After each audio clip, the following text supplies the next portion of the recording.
We're creating a world where everything is a computer. This is not a phone. This is a small portable computer that happens to make phone calls. And your refrigerator is a computer that keeps things cold. Your microwave oven is a computer that makes things hot. An ATM machine is just a computer with money inside. Your car is a computer with four wheels and engine.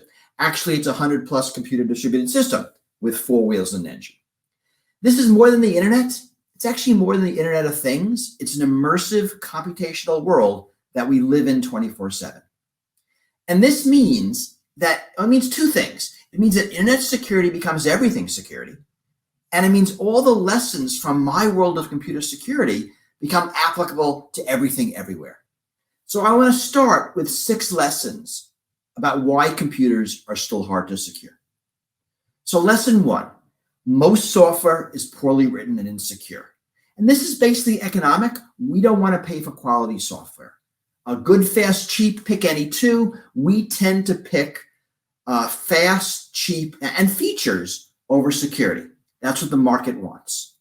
Now, poor software is full of bugs. Some of those bugs are security vulnerabilities. Some of those are exploitable. Some of those are exploited. And this is why the software you have always has security flaws and exploits. Right? This is why you're seeing operating systems patched every month, because it is full of bugs and full of vulnerabilities. Lesson 2, the internet was never designed with security in mind. Now, this is kind of crazy when I say it today, but in the early days of the internet, 2 things were true. 1, it wasn't used for anything important ever. And 2, there were organizational constraints that limited who had access to the internet. There was a conscious decision to ignore security in the internet and leave it to the endpoints. And then we did something really weird. We connected single user personal computers that were never designed to be on a network onto this network that expected the endpoints to have security. And we are still living with the effects of this decision in the domain name system, internet routing, packet security, email addresses. These are all insecure protocols because they were designed that way. Third lesson is that the extensibility of a computerized system means that everything can be used against us. Now, extensibility is an important attribute of computers. Basically, what it means is you can't constrain the functionality of a computerized device because it runs software. When I was a kid, I had a telephone in the home, big black thing attached to the wall, great device. It couldn't do anything other than be a telephone, right? This is a computer that makes phone calls. It can do whatever you want. Apple's first slogan for the iPhone was, there's an app for that, right? You can download new functionality on your phone with software. And that makes it very hard to secure. Designers can't anticipate every use or condition. And you can upgrade this with new features. And some of those features are insecurities. That's what malware is. It's an additional feature on your phone that you didn't ask for, you didn't pay for, and works against you. And that's because of extensibility. The fourth lesson is complexity.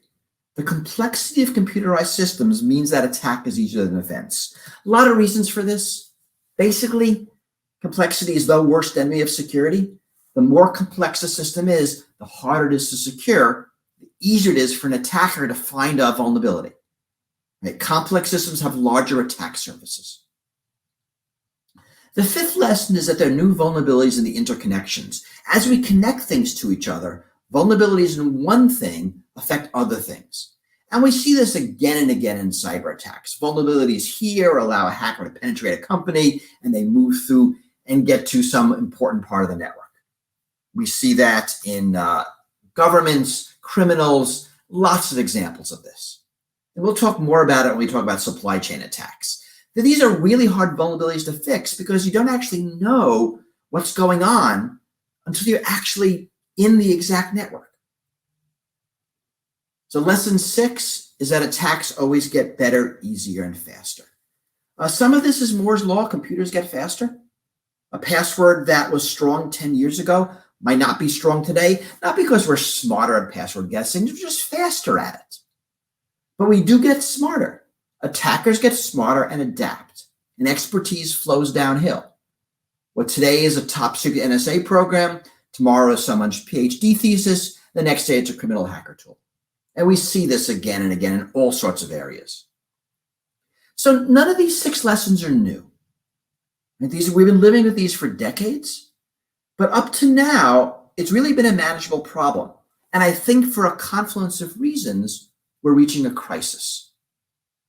And that's why I want to talk about physically capable computers, because automation, autonomy, and physical agency bring new dangers. So traditionally in computer security, we're concerned with confidentiality. Actually, let me say step back. There's something called the CIA triad, which are the 3 properties that we are supposed to provide: confidentiality, integrity, and availability. Normally, confidentiality is the big concern. So privacy, data theft, data misuse. When you see a computer security story in the news, it is usually a confidentiality story. But the threats come in many forms. There are availability threats. Ransomware is an availability threat. You can't get to your data. It's also a privacy attack, but it's also availability. DDoS, availability. There are integrity threats. If I hack a bank and change the bank balances, I'm not stealing any data, but by manipulating the integrity of the data, I'm stealing money. So all 3 are important, but today, integrity and availability threats are much worse than confidentiality threats. Their effects are greater, and there are real risks to life and property. So I'm concerned if someone hacks a hospital and steals my confidential medical records, but I'm much more concerned if they change my blood type. That's a data integrity attack. And I don't want someone to hack my car and eavesdrop on the conversations I have through the built-in microphone, but I'm much more concerned if they remotely disable the brakes. That is a data availability attack. So cars, medical devices, drones, weapon systems, thermostats, power plants, smart city systems. Integrity and availability matter much more. And we're concerned about DDoS attacks against critical systems like hospitals. We're concerned about ransomware against your car. There's a fundamental difference between your computer crashes and you lose your spreadsheet data and your pacemaker crashes and you lose your life. And it might be the exact same CPU and operating system and application software and vulnerability and attack tool and attack. The only difference is what the computer is doing and what it's attached to. And these trends are even more dangerous as our systems become even more critical. So I have a 7th lesson, is that computers fail differently. They all work perfectly until one day when none of them do. So if you think about cars, normal cars fail occasionally. And we have auto repair shops that can deal with car failures. We don't have the ability to deal with all the cars broke or all the cars of one make or model year. We just can't do that kind of failure protection because we're not used to it. So we're worried about crashing all the cars, shutting down all the power plants, and so on. So at the same time, these 7 lessons are true and computers are becoming more physical. Some of our long-standing security systems are failing. And I want to talk about 3 of them. The first one is patching. So our computers and phones are as secure as they are, actually for 2 reasons, right? The first is there are engineers at Microsoft and Apple and Google that are designing them to be as secure as they can in the first place. And 2 is those teams are able to quickly and effectively deliver security patches when someone discovers a new vulnerability. Right? You patch your iPhone all the time. You patch your Windows machine the second Tuesday of every month. So this works. And it's how we deal with low quality software, but it's not true for low cost embedded systems like DVRs and home routers. Those are generally built at a much lower profit margin, often by third parties in some other country. They don't have dedicated security teams associated with those devices. Even worse, many of them have no way to be patched. Right now, the way you patch your home router is you throw it away and buy a new one. That's the patch mechanism. We don't have another one. And actually, that works pretty well. We do get security in the fact that we replace our computers and phones every couple of years. And this is not true for embedded systems. You're going to replace your DVR, every 5 to 10 years, your refrigerator every 25 years. I bought a new home thermostat. I expect to replace it approximately never. And maintaining old stuff is hard. So imagine you buy a car today. I'm going to make this up. The software is 3 years old. You're going to drive it for 10 years, sell it. Somebody else buys it. They drive it for 10 years. They sell it. At least in the United States, what will happen is I'll get put on a boat, shipped to somewhere in Latin America. Someone else buys it. They drive it 10 to 20 years. Right. So think about this. Try to find a computer from 1979. Try to boot it up. Try to make it work. Try to make it secure. We have no idea how to maintain 40-year-old consumer software. Microsoft and Apple both depreciate their operating systems after about 10 years because it's really hard to maintain the old stuff. And the problem is even worse for low-cost consumer devices. You don't have the big companies. You have little companies going out of business. You just don't have that same ecosystem. And those vulnerabilities will remain in our network and be used to attack other third parties. The second thing that's starting to fail is authentication. And that actually kind of only just barely worked. Now, human memorizable passwords are no longer suitable in many situations. Two-factor authentication, works where it does and doesn't where it doesn't. Backup authentication is terrible. But the amount of authenticating that we're about to do is going to explode exponentially. So normally when you authenticate, it's one of two things. Actually, I'll demonstrate them both. Okay, so I logged into my phone, and it's Apple, and it uses Face ID, and then I check my email. Right, so that was me authenticating to an object and me authenticating to a remote service. And you saw that works really well. What's going to change is the Internet of Things, because those things are all about talking to each other behind our back. Things authenticating to things. That's what 5G is for. And that's what we're going to see a lot of. And if you have 100 IoT devices that need to talk to each other, that's 10,000 authentications. You have 1,000 devices, that's 1,000,000 authentications. Now, we're not going to need that many, but we don't know how to authenticate things to things at scale. Right? We have a system. Right? When I walk into my car, this device automatically authenticates to the car, right, and uses the microphone and speakers. And if you have a car, you probably have that too. You know how that works. That's Bluetooth. But if you think about how that worked, you set it up manually. Bluetooth requires manual setup. It doesn't scale. Right? 25 things, sure. 100 things, 1,000 things, not a chance. This is also an IoT controller hub. If you have an IoT anything, you control it from an app from your phone. And that also doesn't scale to 100 or 1,000 things. And we don't have a really good answer there. The third thing that's failing is supply chain security, which is actually insurmountably hard. So in the United States, other countries, the debate is a lot about Huawei. Should we trust Chinese networking equipment? A few years ago in the United States, the debate was about Kaspersky. Should we trust Russian antivirus equipment? Now, this is not just in the US. In 2014, China banned Kaspersky and the US company Symantec. 2017, India banned a bunch of Chinese smartphone apps. I remember 1997, there was debate in the United States about a company called Checkpoint, which was Israeli. Should we trust an Israeli security company? Now, this is actually an important security question. Can you trust technology from a country whose government you don't trust? But that is just the beginning of a much more complex problem. Right? This is a US device, but its chips aren't made in the US. Its software, its engineers probably have 100 different passports. It's a very international device. And we found backdoors in US products, Juniper firewalls, D-Link routers, right? So it's not just the country where the company is, because all these companies are international. And there's more. We have to trust the development process. We're seeing many hack software libraries that make their way into products. You have to trust the distribution mechanism. There are fake apps in the Google Play Store. You have to trust the update mechanism. Right? NotPetya was distributed through a fake update of a popular Ukrainian accounting package.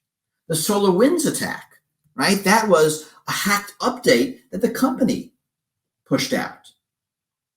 You have to trust the shipping mechanism. There's a famous Snowden document showing NSA employees putting a backdoor into Cisco equipment destined to the Syrian telephone company. I mean, these risks are so complex that we don't even know what's true. There's a Bloomberg story from 2018 about hacked chips in motherboards being destined for cloud providers around the world. Really weird story. Lots of people denied it, and we don't even know if it was true or not. Right? What this means is you have to trust everyone, yet you can't trust anyone. And there's no better solution than this. This is actually a hard problem. So this is a perfect storm, really. Security is failing just as everything is becoming connected. And we've been okay with an unregulated tech space because it didn't matter. And that is no longer sustainable. So primarily, this is a policy problem. And getting the policy right is critical. Law and technology have to work together. If there's one important lesson from Edward Snowden, this is it. Right? We always knew that technology can subvert law, and he showed us how law can subvert technology. And this is something I've written about extensively. And there are lots of different parts to making this work. Standards, regulations, liabilities, international treaties. You know, the devil's in the details. There are a lot of details here. So I want to highlight 3 principles. First one is a policy principle, and that is that defense must dominate. Or the way I like to say it, one world, one network, one answer. When the NSA was formed in the 50s, they had a dual mission: to defend US and allies' communications and eavesdrop on Soviet and Warsaw Pact and other communications. And they were able to do both because they were different things. Those days are over. Right? Everyone uses the same stuff. We all use MS Word and TCP/IP and PDF files and iPhones. So either it's security for everyone or security for no one. Or putting another way, either everyone gets a spy or no one gets a spy. You can't build a system where the good guys can spy and the bad guys can't. And we see that problem again and again. One example are IMSI catchers. You might have heard these called stingrays. Basically, they're fake cell phone towers. This was a big secret in about the year 2000. The US, the FBI was using them domestically to eavesdrop on people. And their existence was a big secret. I mean, we would drop court cases rather than the evidence becoming public. The problem is it actually wasn't really a secret. It was being used by other countries. It was being used against the US.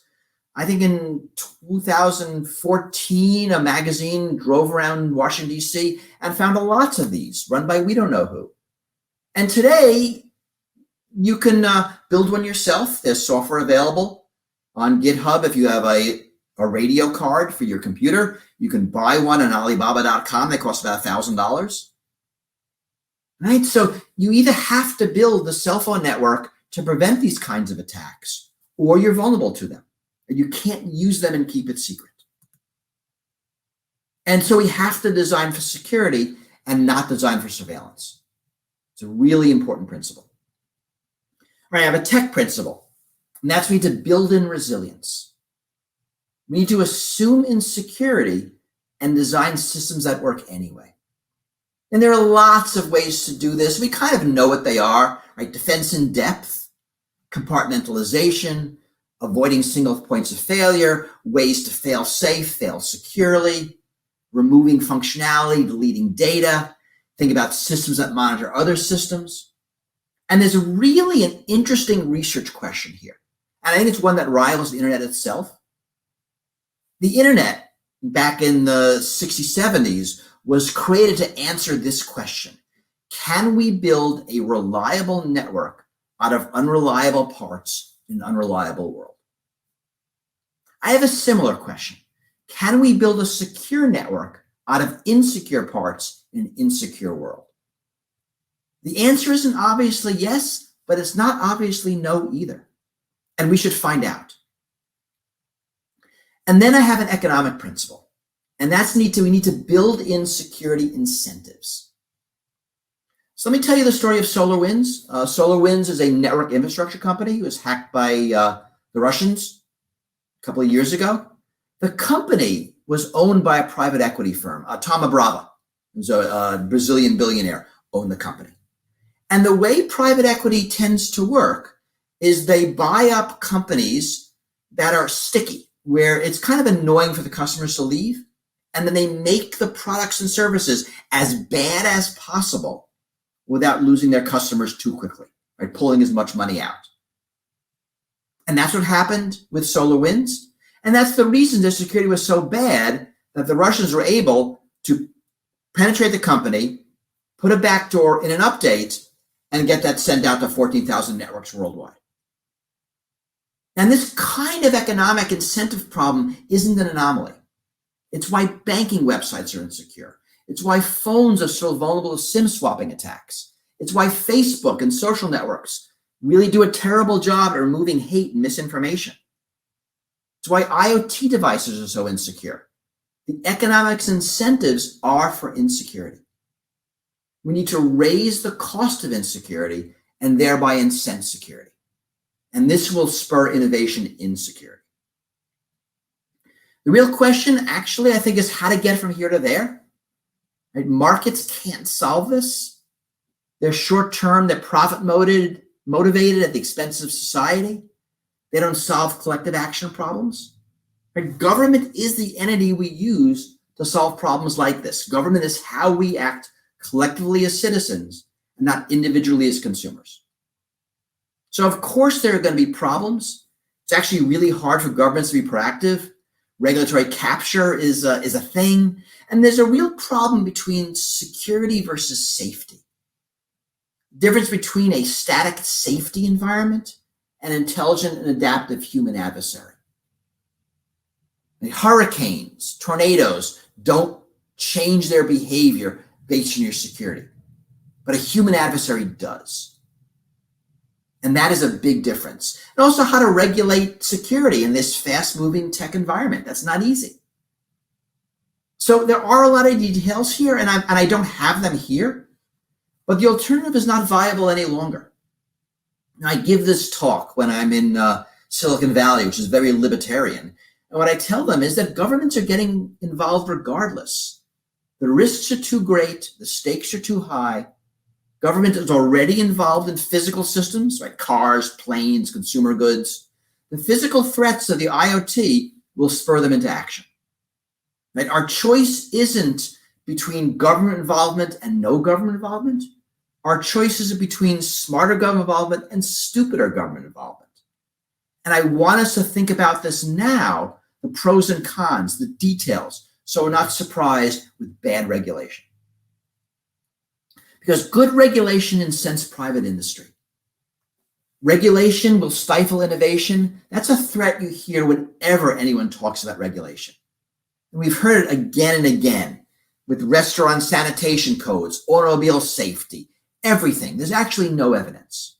Because if you do it right, regulation leads to innovation. You regulate outcomes, and that spurs innovation in achieving those outcomes.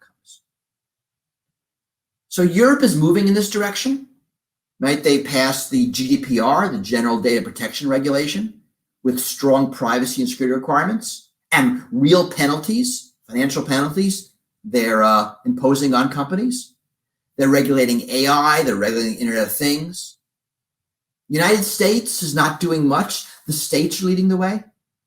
Specifically, California, New York, and Massachusetts are where we're seeing regulatory innovation. The existing federal agencies in the U.S. are starting to get involved. So the FAA for aviation, the DOT for cars, the FDA for medical devices, and so on. That's where you're seeing movement. I haven't seen much elsewhere. But the international considerations are really interesting here. And software is different, right? So the car I buy in the United States is not the same car I buy in Mexico. The environmental laws are different, and the manufacturers will tune their engines to match the local laws. That's not true for software. Right? The Facebook I get in the United States is exactly the same Facebook I get in Mexico, because it's easier that way. So California passed an IoT security law, passed it in 2020. Actually, it came effect in 2020. Basically, one of the provisions was no default passwords. So if you sell an IoT anything, let's say a thermostat, in California, you can't have a default password. And I assure you that every company that makes thermostats, they don't have two versions, one for California, one for the rest of us. They remove the default password, and we all benefit. When GDPR came into force, I was working for IBM at the time, and they said, we're going to implement GDPR worldwide because that is easier than figuring out who a European is. And smart regulations in a few large markets improve cybersecurity everywhere. And again, I don't see an alternative. There isn't an industry in the past 150 years that has improved safety or security without being forced to by government. Cars, planes, pharmaceuticals, food production, medical devices, restaurants, consumer goods, workplace conditions, most recently in the United States, financial products. It takes government to step in and impose standards that force companies to raise their quality. That's the way it works. So for us right now, technologists need to get involved in policy. And I think this might be my most important point. As internet security becomes everything security, internet security technology becomes more important to overall security policy. And all the security policy issues will have strong technological components. And we will never get the policy right if policymakers get the technology wrong. And we see that again and again. The going dark debate, right? Should law enforcement have the ability to have backdoors in our communications? The vulnerability equities debate. When someone like the NSA finds a vulnerability in a system we all use, should they keep it secret and use it to spy on others? Or should they make it public and allow all of us to defend ourselves? You have to pick one. You can't do both.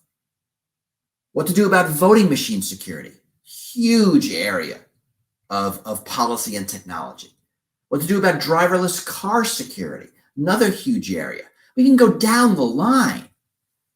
A couple of years ago, there was a debate between Apple and the FBI about backdoors. And again, policymakers and technologists talked right past each other. The debate about the DMCA and copy protection has the exact same problem. Policymakers want one thing, not understanding the tech. Technologists want one thing, not understanding the policy, and nobody's talking. There was a Facebook hearing recently, and Mark Zuckerberg is in front of U.S. senators, and someone asked him, how does Facebook make money? And all those policymakers had no idea how to regulate the technology. And we need to fix this. We need what I call public interest technologists, people who work at the intersection of technology and policy.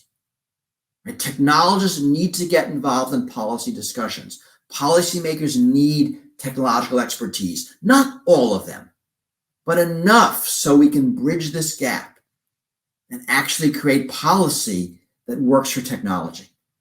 And, we need technologists everywhere, on legislative staffs, in government agencies, at NGOs, as part of the press. And this is actually a bigger issue than security, because all of the important policy issues of our century will have strong technological components. And we need to build a world where there's a viable career path for what we call public interest technologists. We don't do that, bad policy happens to us. So thank you very much for your attention.